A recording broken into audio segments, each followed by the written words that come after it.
بسم اللہ الرحمن الرحیم۔ السلام علیکم ناظرین، تمام تازہ دریاؤں کی تازہ ترین اور تفصیلی رپورٹ میں آپ لوگوں کے ساتھ شیئر کرنے لگا ہوں۔ ناظرین، اس وقت انڈیا میں نے 6 ہائی الرٹ جاری کیے ہیں، جس میں مختلف علاقوں میں بارشوں اور مختلف دریاؤں میں سیلابی صورتحال کے حوالے سے الرٹ جاری کیے گئے ہیں۔ اس میں پہلے الرٹ جاری کیا گیا ہے بلوچستان کے حوالے سے آئندہ 8 سے 12 گھنٹوں کے دوران کوئٹہ، یوب، زیارت، کلات، لورالئی، نوشکی، بارکھان، سبی، ڈیرہ بگٹی، خاران، خزدار، کلات، آوران، تربت، واشق اور گردونواح سمیت بلوچستان کے مختلف علاقوں میں موسلا دھار بارش کا امکان ہے۔ دوسرا الرٹ دریائے ستلج گنڈا سنگھ والا کے مقام پر آئندہ چند دنوں کے دوران نچلے سے درمیانے درجے کے سیلابی رہنے کا امکان ہے، جبکہ یہ پانی کے اخراج میں بتدریج اضافے کا سبب بن سکتا ہے۔ ممکنہ طور پر جو اس وقت اپ سٹریم میں بارشیں ہو رہی ہیں یا ہندوستان سے مسلسل پانی کا جو اخراج ہے وہ کیا جا سکتا ہے۔ اس کے ساتھ ہی ایک اور الرٹ جاری کیا گیا ہے، جس میں انہوں نے یہ واضح کیا ہے کہ سندھ میں جو ہے کم دباؤ کے نظام کے زیر اثر جو اس وقت گجرات بھارت پر واقع ہے، سندھ کی طرف بڑھ رہا ہے۔ آج سندھ کے جنوب مشرقی اضلاع بالخصوص میرپور خاص، مٹھی، عمر کوٹ، بدین اور تھر پارکار میں 16 سے 18 اگست 2025 تک درمیانے درجے سے بھاری بارش متوقع ہے۔ دریائے کابل میں نوشہرہ کے مقام پر ایک دفعہ پھر سے جو ہے آج رات سے 19 اگست کے دوران 1 لاکھ سے 1,40,000 کیوسک کے درمیان ایک سیلاب کا جو ہے خطرہ موجود ہے۔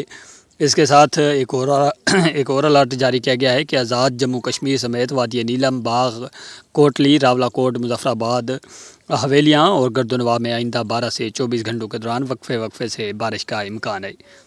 اس کے ساتھ خیبر پختونخوا کے مختلف علاقوں بشمول چترال، دیر، سوات، کالام، مانسہرہ، بٹگرام، ایبٹ آباد، ہری پور، ثوابی، مردان، پشاور، چارسدہ، کوہاٹ، ہنگو، بنو، باجوڑ، لکی مروہ، ڈیر اسماعیل خان، وزیرستان، پارا چنار اور گردونواح میں آئندہ 42 گھنٹوں کے دوران درمیانے درجے سے موسلا دھار بارش کا امکان ہے۔ اب میں جو ہے دریاؤں کا ڈیٹا آپ لوگوں کے ساتھ شیئر کر دیتا ہوں۔ تربیلا ڈیم سے پانی کا اخراج 3,70,000 ہے، نچلے درجے کا سیلاب ہے۔ کالا باغ سے پانی کا اخراج 4,26,000 ہے، درمیانے درجے کا سیلاب ہے۔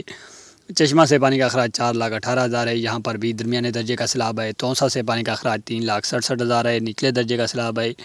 گڈو پر پانی کا اخراج 2,30,000 ہے، نچلے درجے کا سیلاب ہے۔ سکھر پر پانی کا اخراج 1,38,000 ہے۔ اس کے ساتھ کوٹری پر پانی کا اخراج 58,000 ہے۔ دریائے کابل نوشہرہ سے اس وقت پانی کا اخراج 86,000 کیوسک ہے۔ اس کے ساتھ منگلا ڈیم سے دریائے جہلم میں پانی کا اخراج 8,000 کیوسک ہے۔ رسول سے پانی کا اخراج نہیں ہو رہا۔ دریائے چناب جو ہے یہاں پر بھی سیلاب کی وارننگ ہے، آنے والے بارشی سپیل جو کہ 19 اگست تک شدید صورتحال میں رہ سکتا ہے۔ درمیانے درجے کا سیلاب جو ہے بن سکتا ہے۔ اس وقت مرالا سے پانی کا اخراج 70,000 کیوسک ہے۔ خانگی پر پانی کا اخراج 72,000 ہے، قادرآباد پر 87,000 ہے، تریمو پر 65,000 ہے اور پانڈا سے پانی کا اخراج 19,000 ہے۔